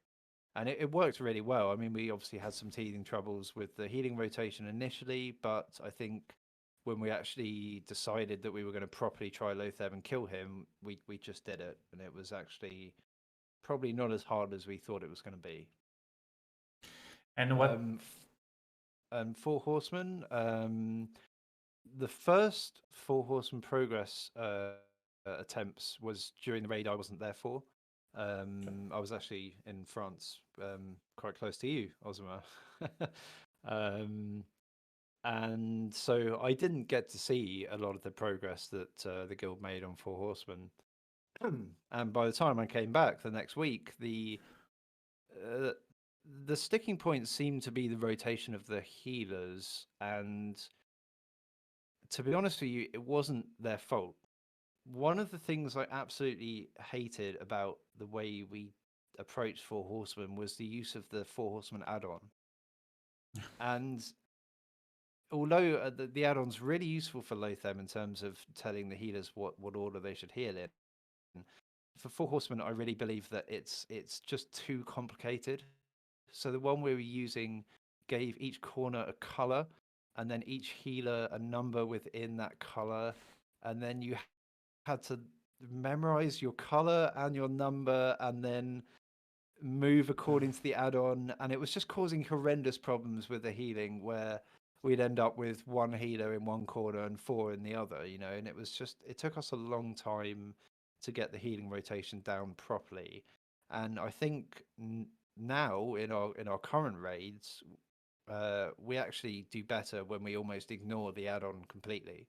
The healers have the ability to look and see how many debuffs they're taking, and to me that's more useful information than to have to look at an add-on that's feeding you all of that. A weak aura is fine. I mean, it does the job good enough, or you can just look at your debuff slots. But Four Horsemen was pretty ropey. We had a lot of wipes on Four Horsemen, but in the end we did get them down, and we were on to the Frostwing. I do agree with you. Four Horsemen is way better with no add-on. It makes you add-on makes you lag, and then you die in the void zone. That's another thing. Frostwing. Saphiron and Katie. Let's start with Saphiron. Frost resist gear. How did it look on your first tries, on your first progress in with Saphiron? So, because we had taken, I think, longer than some of the other guilds to actually reach that point, I mean, we weren't far behind, but I think we maybe wasted 1 or 2 weeks where we maybe could have progressed on to one boss further and didn't, and therefore we were maybe 2 weeks behind where we could have been when we reached the Frostwing. It meant that we had more frozen runes maybe than, for example, Consanguinous would have had when they first did their Saffron. And we also had people in the guild that were farming the runes individually, personally, going into Nax Ramison 3-man teams, a couple of mages and a healer. And so we already had, when we reached Sapphiron, we already had people that were in full epic crafted Frosters gear. And yes, we had some wipes, but once people, again, actually, what really clutched the fight for us, and what made it from being a nightmare to being incredibly easy, was being very specific with our raid instructions. So again, a Google document with the raid planner, overview, and the boss in the middle, and literally people's names next to spots where they have to stand. And the more we felt like the more information we could give people, the easier their job would then be. And so there was a lot of work going on behind the scenes by the officer team to balance the groups, balance the sides. And then as soon as we did that, and kind of people got used to the mechanics of the fight, it was kind of easy. Once we got our first kill, it was one shots after that, pretty much, because we ended up clearing the first 4 wings on a Thursday and then going back for Sapphiron and KT on a Sunday fully world buffed. So we were always approaching those bosses fully world buffed. And so actually our first Sapphiron kill and our first KT kill were not too difficult, because we had done a lot of wipes on Sapphiron the previous raid, and then we went back the next raid fully world buffed and just destroyed him, like absolutely destroyed him. At the end of the fight, like, there was the usual cheering on Discord, but also like, my god, that was easy. That's the fight. That's what we've been hurting our head on last week. What is this? Yeah, exactly. It was incredible. And I'm trying to find our first KT log. Did you, if you remember, did you one shot KT after that one shot Sapphiron? So this is what I'm trying to find out now. I can see we did a last pull, but I don't know if yeah, they're saying yes. Okay, so we did kill him. So we did go in and we one-shotted him. Yeah. Did you guys knew you were so close to Titans? Was there a race? Was there a competition? Was there something, or not at all? Okay, so through the whole, as you said at the start of your introduction, like, Spire is a kind of to many people, an unknown guild. Indeed. And one of the reasons for that is we did not get involved in any way in any races for server firsts, and to my knowledge, there aren't many people in Spire that are active on the server Discord. No drama, no server Discord, or really low server Discord. Yeah. So, sorry, what was the question? Why am I talking? The 7 minutes. Sorry, I cut you. I'm sorry. It's the 7 minutes difference between your kill and Titan's kill. Of course. So at the time, I had no idea. I just didn't even know this was happening. Like, it was like we killed KT, and I was celebrating our KT kill, and then it was only afterwards that somebody told me that was happening. Did we beat them, or I can't remember. They actually beat you for, I think, was that 7 minutes or something like that. If someone in chat can confirm, I think it was. I don't mind. Grats Titan. I never cared about that stuff, and I don't think I ever will. Like I said to you, the speed running was initially for recruitment purposes and developed into fun, like a challenge. We were trying to create a challenge out of what was very easy content, but we were never really aiming to beat a specific guild. I remember one time, I think we got a Blackring Lair time, and then another guild, it might have been Titans, came in like 3 seconds under our clear time or something, and like stuff like that was fun to see on Warcraft logs, but it never really, it was nothing that I put any particular importance in, for me. In retrospect, now that you have cleared everything, Uh, what? How did you find Nax in terms of difficulty? And what would be a tips and tricks for a guild, a guild that is struggling, let's say, on some bosses in Nax, either be, let's say, Looted, Four Horsemen, and so on. What would be your general tips for those guilds? Okay, so first of all, kind of addressing the how difficult we found Nax. I think if we'd have had the same players in the guild that we had in the Molten Core and Blackwing Lair phases, we would have potentially struggled a lot more. But as I said early on, by chance or by luck, or maybe, I don't know, by my ability to recruit people, which is absolutely terrible, by the way. Usually, when I approach somebody for recruitment, it's just, would you like to join our guild? You know, I've got no more moves. I don't have the shit hot logs thing that I saw Ole was memeing about. You know, I don't do any of that stuff. So, but by the time we reached Naxxramas, we had such a great raid team. Like, honestly, we weren't carrying anyone. There was no one there who wasn't turning up with full buffs. There was no one who wasn't fully consuming. People were using, you know, 1 or 2 flasks every raid. And so, although that Naxxramas was a real challenge, and even to this day, it's a raid that's set up very specifically so that you can make a very small mistake and wipe. Like, it's possible to screw up Vesuvius.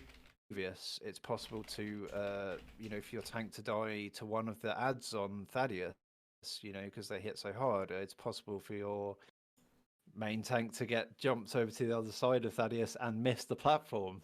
You know, it's possible for you to pull a patrol and get absolutely destroyed by 3 mobs. You know, do we have something that you actually lived? Oh yeah, the missing the platform thing on the Thaddeus jump. So you know how the ads shoot the tanks from one side to the other. Yeah. That did happen to me, and I still don't know why. It was like, I didn't think you were supposed to be able to aim during the air, but I guess I was standing too close to the edge when I got booted over and just missed, and that was a nice wipe. But yeah, like I say, I think that's the reason I like Nax, is because it's not like any of the other of the phases where you get to a point where you can kind of take your foot off the pedal a little bit and relax. It's every time we enter Nax, we know we need to be performing well, and we know we need to be kind of focused basically. And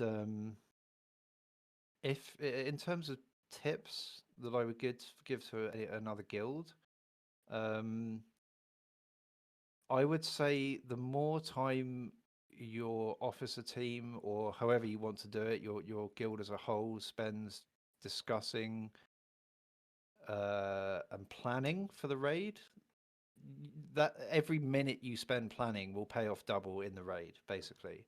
So just get as much done before the raid as possible, and make sure people know what they're supposed to do before the raid starts.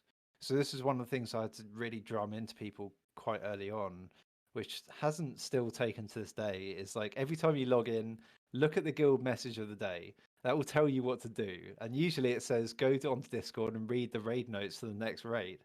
And you'll see there, you know, a big essay written by Cowslap that will take you 45 minutes to read, and even worse if you're not a native English speaker. But if you read it, you will know exactly what we're going to do and how we're going to do it. And that would be the tip that I would give to people, is just planning. And if you're a guild leader out there that's struggling, it's about your support team. It's about the officers that you choose to promote into those positions, and it can't be done by one man. It has to be a group effort. The whole guild has to be on the same page, and your officer team has to be on the same page, and everyone has to like each other to the point where you can play, you know, together.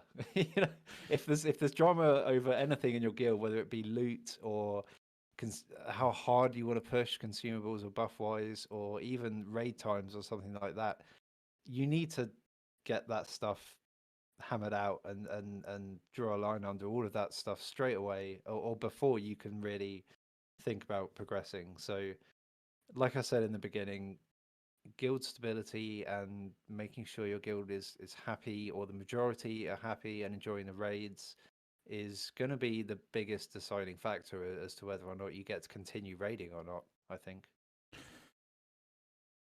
Indeed, guys, we will take a few questions. It's already late. We're already 2 hours into it.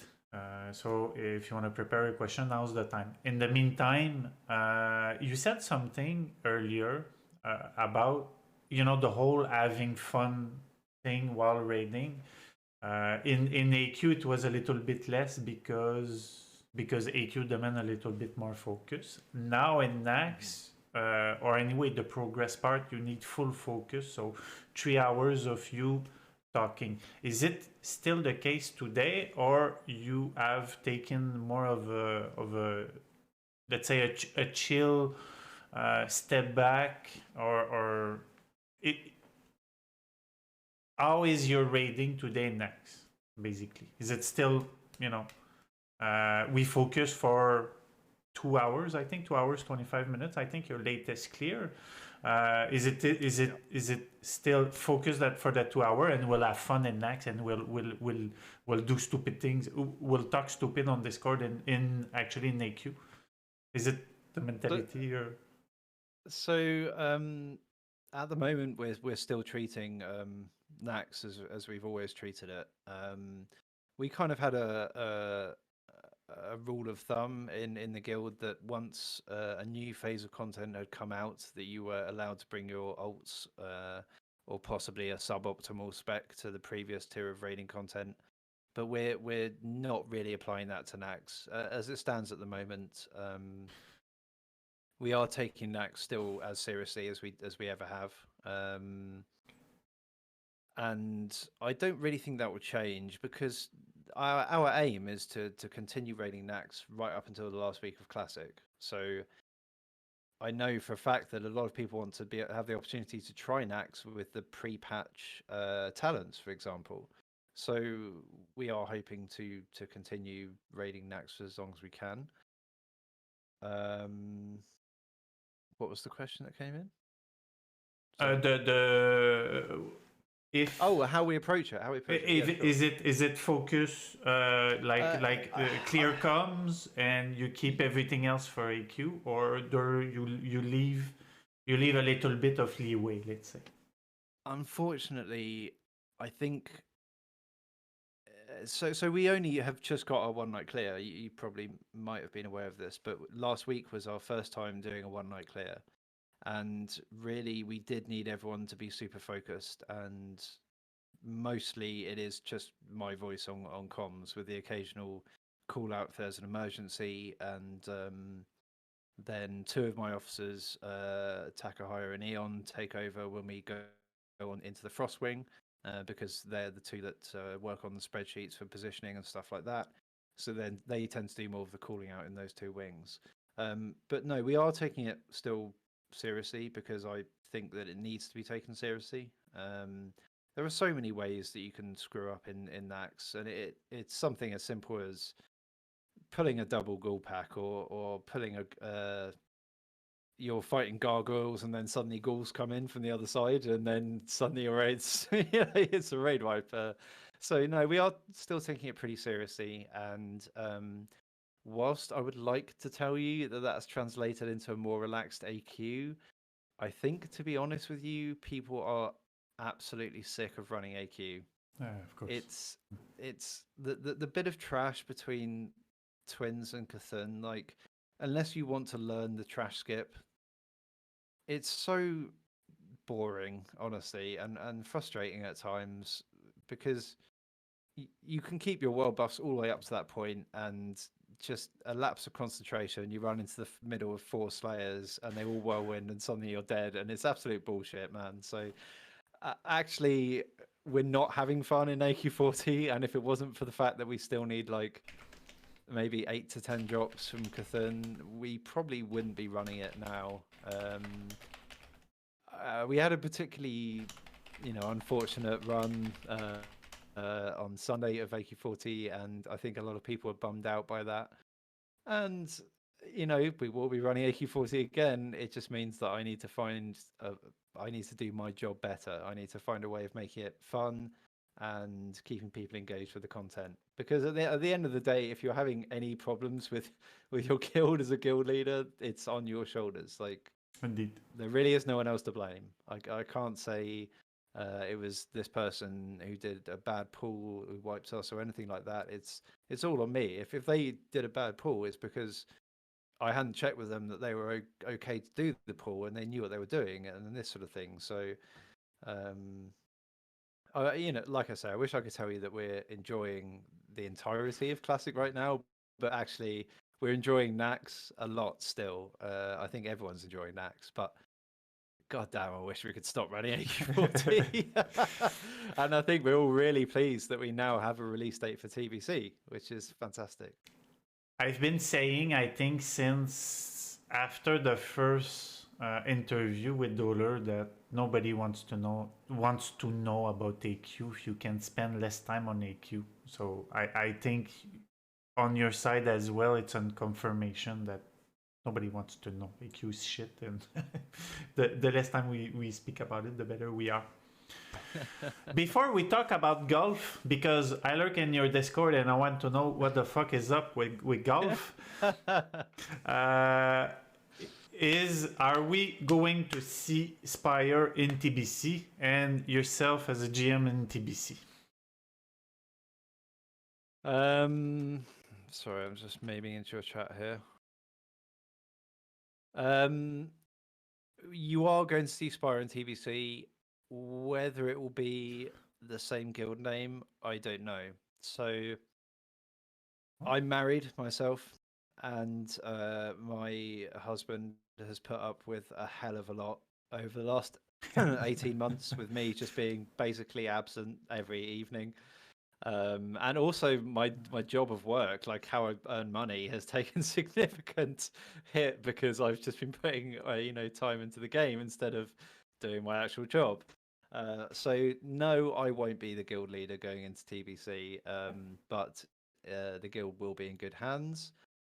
Whether or not it's called Spire, I don't know. In kind of a selfish way, I would kind of like to draw a line under the classic Spire experience, and so whatever comes next would be a new chapter for everyone, and whether or not that will happen, I don't know. Our TBC plans are kind of thin on the ground right now. I believe our working theory at the moment is just to take the whole guild forward into TBC and just see who naturally drops out, who naturally wants to change class, who naturally quits, and then hopefully by the time that everyone's ready to raid at 70, we just have the team that we need, which is kind of how things have worked out for the guild forever, really. We just seem to stumble into good stuff. I'm sad. Spire was, from my outside point of view, I always respected what you guys did. We had some talk, you and I, since a while. I always respected you. I always respected Spire. I always followed you guys. Really, really good guild from my point of view. So I'm sad that you're not going to be leading in TBC.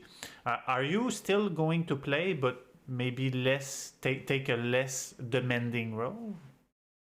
Yeah, so I would very much like to continue playing in TBC, and I would still like to be doing the tanking role personally, because I've found that to be really demanding and fun. I mean, I'm sure there are other classes that have even more buttons to press, but when you're tanking, you have a hell of a lot of buttons to press, and a lot to think about as well. And I am looking forward to being able to do all of that without having to split my attention between doing the tanking job well and also raid leading. So there were times in Classic where we had people in the officers team that could have taken over the raid leading role easily, and probably have done a better job than I did, if I'm being completely honest with you. but I enjoyed the role of raid leading so much that I really didn't want to give it up, so I didn't. But I am looking forward to just maybe being, I won't raid log. I'll probably still go as hard as I am now, but just I'll be able to join in a bit more of the the fun and chat that happens during a raid that as a raid leader you're not part of because you're really super focused. Will you be able to do so? I was why I asked that. I was a main tank raid lead back in vanilla, and it was really really difficult to when I decided to stop. Just gonna enjoy the game. Do you, do you think you will be able to? I mean, this is, I think, one of the reasons possibly why a name change for the guild would be good, just for me personally, as another selfish thing, so that I'm not constantly thinking, what are you doing to my guild? Like, this isn't going the way I would want it to. I think I'll be able to. Yeah, I've been just a guild member in the past and enjoyed it, and I think I can be just a guild member again and enjoy it. I think that would be fine. And having played through the vast majority of the TBC content, I know from my experience that it is more enjoyable in Classic. The smaller raids to me, it's like when you're at a party.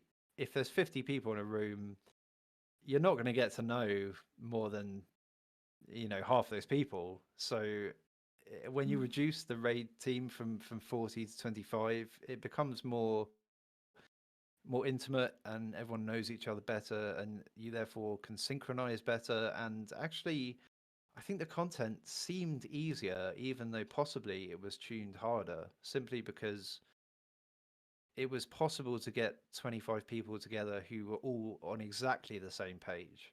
Whereas now in Classic, you're seeing guilds split apart because you've got 20 people want to do one thing and 20 people want to do the other. So I'm really looking forward to Burning Crusade. I think it'll be for a lot of guilds exactly what they needed, and it will remove a lot of the obstacles that they're struggling with now. I really, really hope that you're wrong on one thing: is TBC being easier. We got the easy part in Classic. Let's have a little bit of challenge in TBC. And I think to have watched the announcement back in BlizzCon, they said that they were not tuning it down for TBC. So for me, it's a good news. We need a little bit of challenge, right? Yeah. I mean, I'm sure it won't be the original patch of TBC because they had kind of gated a lot of the content behind unkillable bosses. But yeah, it would be nice if it was challenging. But I don't expect to go into Karazhan and suddenly wipe on the first boss. Yeah. So I mean, Sunwell, the last raid, Sunwell Plateau, before nerf was actually really really difficult. So. This is the kind of. I had heard that. Yeah, this is the kind of raid I would expect. The same level of difficulty, the same percentage of difficulty. I don't know how to say. Same level of difficulty that we had back in vanilla, if it makes sense. I don't want to. I don't want to actually run over everything like we did back in MC, in BWL, and so on. I hope that too. I mean, Naxxramas was the first raid in Classic that we got the same patch that would have been active at the time, back in vanilla that it was released. And I think that's why people have enjoyed Nax so much, is because there actually is a challenge there. And as long as Blizzard, manage and curate but the Burning Crusade properly, in the right way, then it could be really fun, I think. Yeah. Perfect. Let's move on. Last question, and it's actually probably going to be a story, because I like story time. Sure. Fenris aggro pulling story. Okay, so it got to the point in AQ14 where I was getting a bit cocky with my threat per second.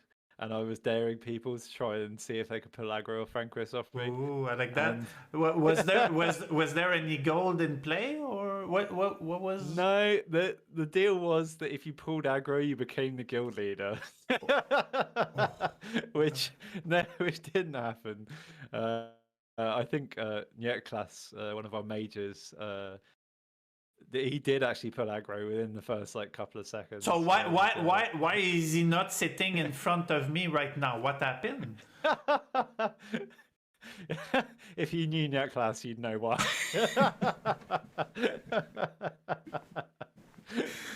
No, Class is a good guy. It was just a bit of a joke, and it was some fun to try and make AQ40 a little bit more exciting, to add something to it, I guess. But yeah, I mean, apart from that one time and another time where a tank taunted off me, I've never lost aggro, Chris. Well, pretty funny story. Thank you very much. Anything you want to add? Whatever you in closure? Anything you want to add? I think really the only thing I would say is that I'm really glad that that the guild as a whole evolved the way that it did. The way that we kept quite a low profile, the way that we kept our raiding roster really tight to ensure that we had very few people benched. The way that the officer team handled any challenges was really good, and I think kind of keeping out of the limelight or any kind of competition was actually really good for us. It meant that whatever successes we had were on our own terms and weren't we weren't competing with someone else to try and do something.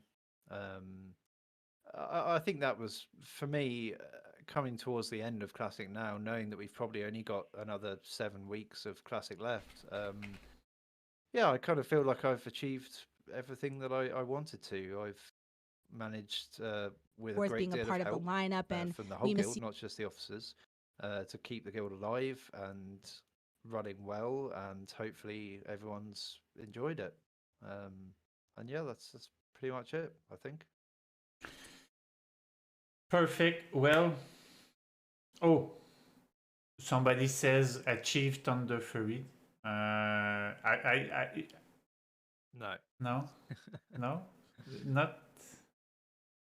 not at all. Oh, yeah, are you still running? Are you still running MC? No, I'm not. Okay. No, I'm not. I know that. I think maybe one of our tanks, Calmir, he actually has 2 warriors. He tried to get the Thunder Fury twice. And got bad RNG on both of his characters. So maybe I don't know if he's still running it, but no, I've given up. And then the only last thing I need to mention is Perklov's mum and how influential she's been in our guild. I was scared to ask that. No, but look it from my point of view. Everybody's asking. Ask him about the Perkalov's mom. I'm like.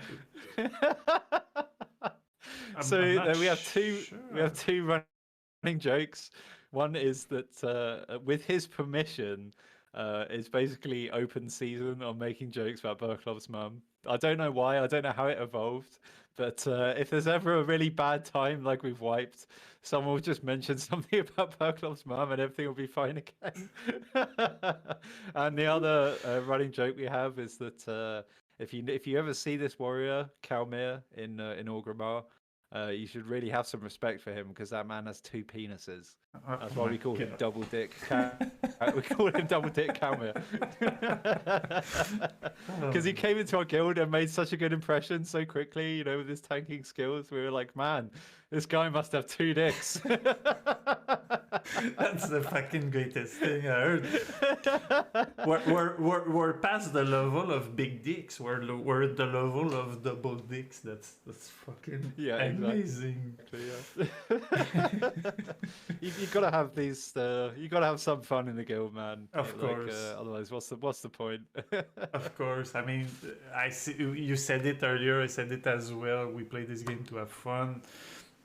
Even more in the last year. I mean, life has been shit in the last year. Let's not kid ourselves. So, the more fun we can have playing this game and being part of a guild, being part of something cool. I mean,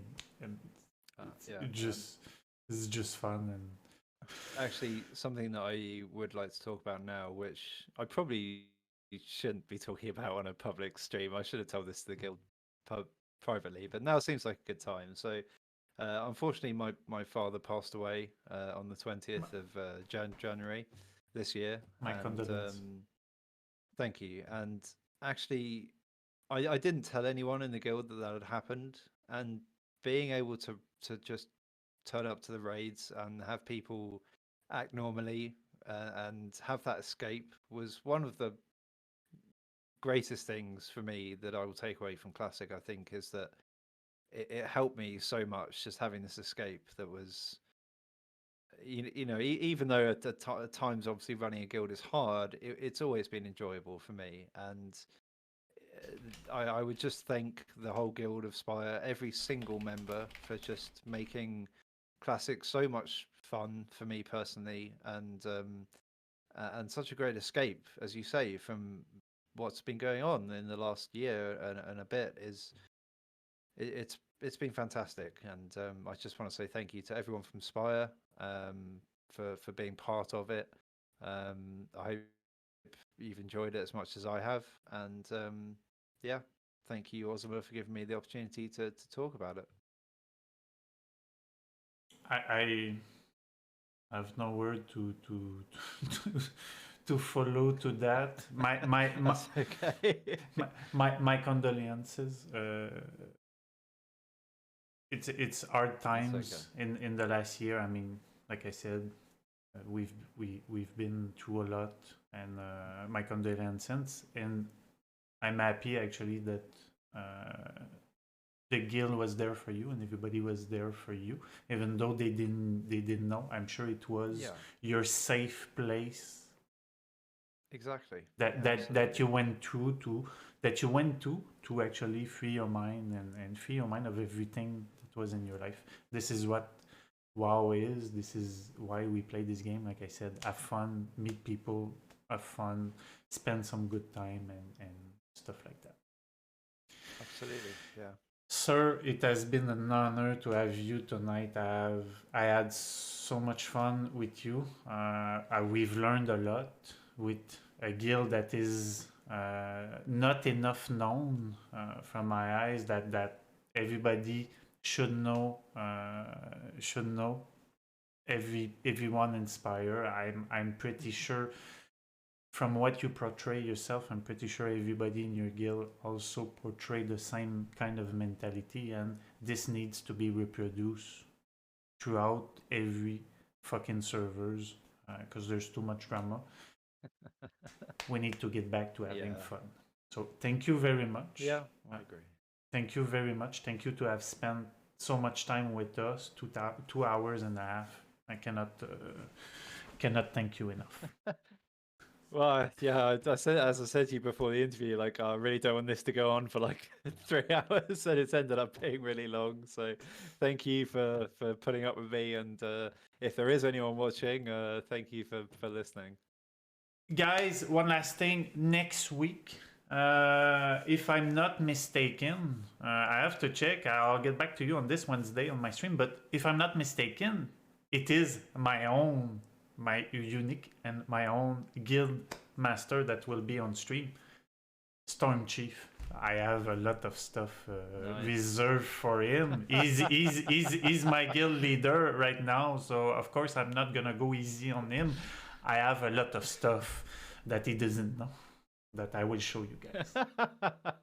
We're gonna have to. We are going to have fun, guys. Thank you. So, Oswald, I was just going to say, that just came to me now, that during the course of Classic, you and I have had 3 different conversations about you joining Spire. That's true. Each time, in my opinion, you have chosen the wrong guild. You should have been with us, dude. Each time you guys were literally in my top 2 guild to choose my top 2, my top 3. Each time we had good discussion, you and I, and yeah, I mean it is what it is. I cannot. On one side, I do regret. On the other side, I do not regret. Of course, I'm joking. Of course, it is what it is. I'm sure I would have had a lot of fun with you, with your members and everything. So, yeah. Well, it's been really nice to know you through Classic Osmo, and I'm sure we'll keep in touch in TBC. Hopefully. Of course, we will. Thank you very much for having me. Thank you very much, chat. Thank you very much, and I will see you Wednesday for the usual reset. In the meantime, we are out. Peace, everybody. You can. Bye-bye.